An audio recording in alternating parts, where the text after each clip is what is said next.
Hi Jane, time check. Magti 3 a.m. na katatapos ko lang mag-pray. Actually, included kayo sa prayer ko tonight. Pero I'm sure pinapakinggan mo to kasi nalulungkot ka na naman. Pero I trust you. Alam ko na kaya mo to at alam ko familiar ka sa drill na to. So kung pinapakinggan mo to, siguro dapat hawakan mo mga kamay ng anak mo, tingnan mo sila sa mata, at gawin ang breathing exercise natin. Alam mo na to. Remember mo yung nakaupo ka doon nung first time ka naming dinala sa Elk Falls? Nung sabi mong hapong-hapo ka na, ate, parang di ako makahinga. Yung pinaupo kita, yung unang pinaupo kita doon sa kalagitnaan, hindi doon sa entrance, doon sa parang kahoy ba yun or something? Sinabihan kita, Jane, breathing.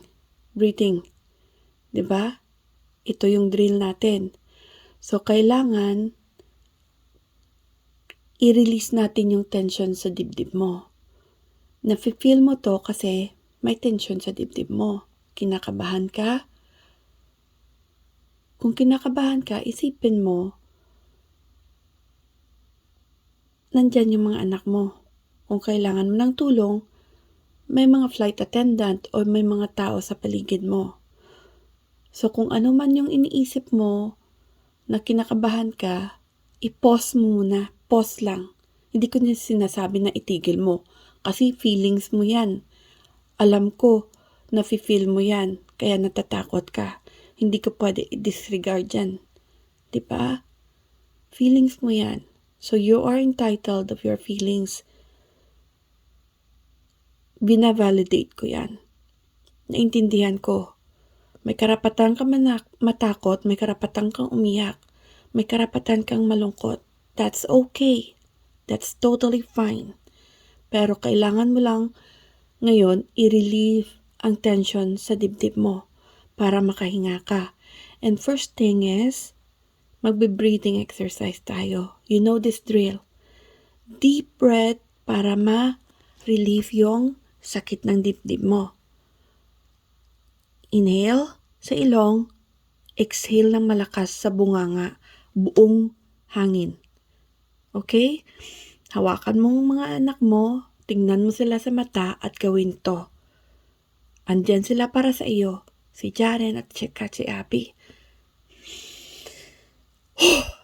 Like that. Para ma-relieve yung puno, yung parang punong-puno ang dibdib mo ngayon. Kaya nafe-feel mo yan. 5 times, let's say. Release. And then, ulitin mo ng 5 times. Go on. And then, gawin natin, inhale ka na naman sa bunganga para makatulong pa na ma-relieve yung tension sa dibdib mo. Then, slowly lang kung mag-exhale ka sa ilong para yung heart mo slowly din yung maka-recover siya. Inhale sa bunganga.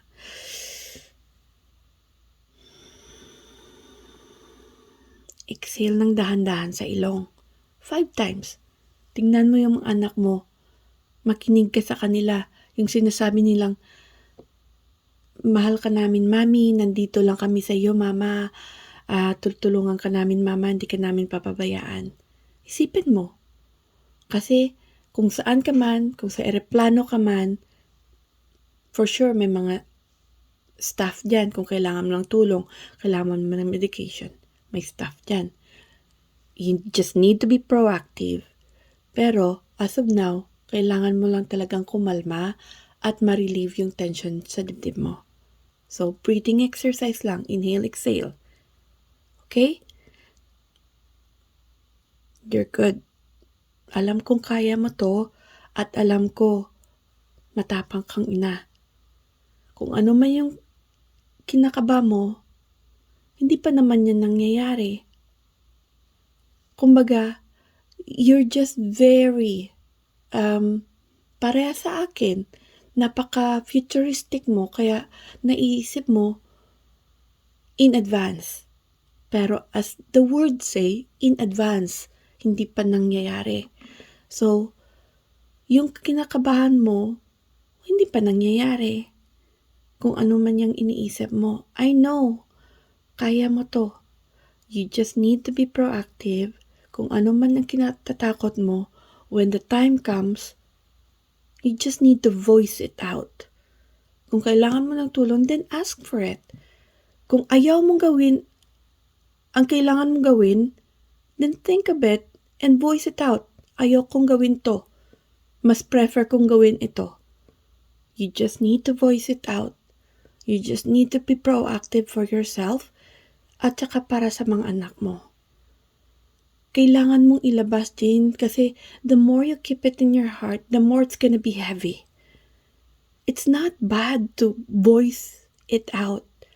Hindi mo kasalanan kung you need to be speaking for yourself. Diba? Kahit ano pa yan. Kahit ikagagalit pa yan ng ibang tao. You just need to be proactive of yourself kasi tandaan mo, walang tutulong sa sarili mo kundi ikaw lang. Walang mag-speak up para sa sarili mo kundi ikaw lang din. Paano malalaman ng iba na nahirapan ka na kung hindi mo sasabihin sa kanila? Paano malalaman ng ibang tao o ng kapamilya mo na kailangan mo ng tulong kung hindi mo sasabihin sa kanila? Paano nila malalaman ngayon na ayaw mo palang ganito kapait na pagkain na napapaitan ka na kung hindi mo sasabihin sa kanila ay hindi ko gusto ang lasa? 'Di ba? You just need to be brave enough to speak up your mind. To speak up for yourself. Bilang ina, bilang tao, bilang babae, may karapatan ka na mag-speak up for yourself. At kailangan ng mga anak mo yan. For you to feel better, you need to be proactive for yourself para sa dalawa mong anak. Yan, sa harap mo, si Abby at saka si Jaren. Diba? Tandaan mo, hindi kasalanan ang mag-speak up para sa sarili mo. Hindi masama na magsabi ka kung ano ang nararamdaman mo at kung ano ang nasa isip mo. As long as wala kang inaapakang tao, wala kang sinusugatan na tao,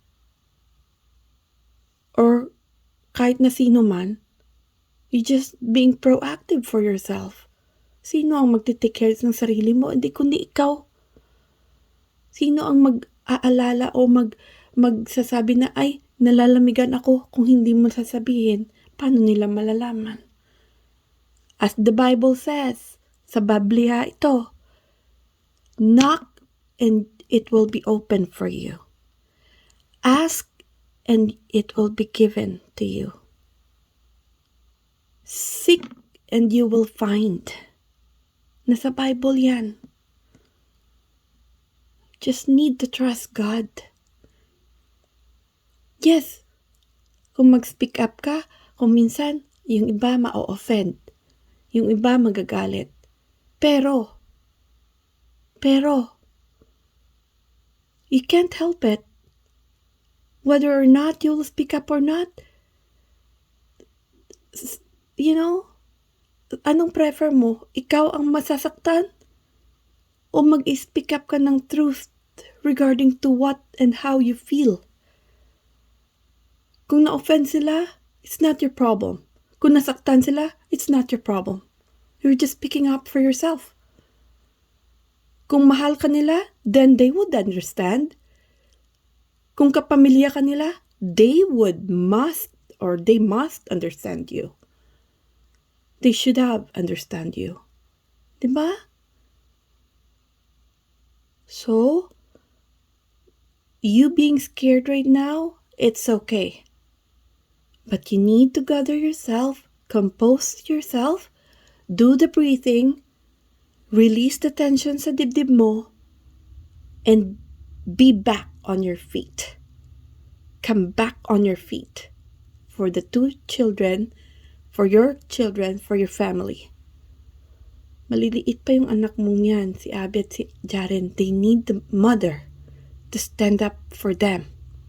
Kinaya mo yan. I believe in you and I trust you. Kinaya mo yan at kakayanin mo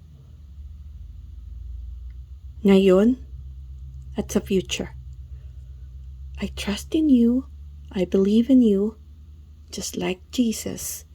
Lift it up to Jesus. Ako, kung kinakabahan ako, parati kong sinasabi kahit sa silent prayer lang, Jesus, I trust in you. Mama Mary, I trust in you. Blessed Virgin Mary, Immaculate Conception, I trust in you.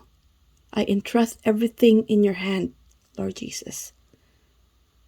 That's all. That's all. Parating mong tandaan, mahal ka ng mga anak mo, ng pamilya mo, namin dito. Ako, si Franklin, importante ka sa amin. We will always miss you. And you will always be in our prayer.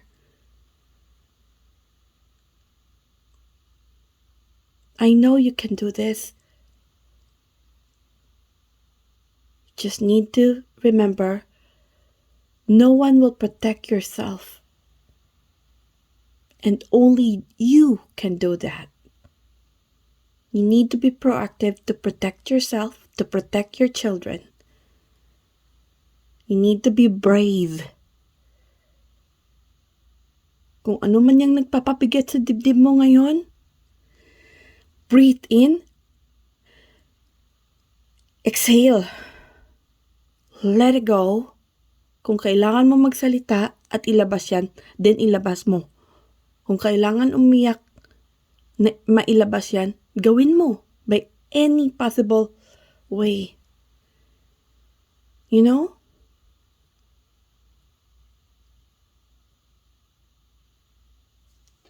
Okay? I hope this will help you. Always remember, parati kang pinagdadasal namin. At I know, parati kang pinaprotect ni Jesus. You just need to stand up for yourself. Okay? I know you're gonna be okay. I trust that. You're gonna be okay. Hinga ng malalim, then exhale. Hold your children's hand. Look at their eyes. Tingnan mo. Tingnan mo. Nakatingin sila sa'yo kasi mahal ka nila at naglo-look up sila sa'yo. Okay? Take care, Jane. Love you.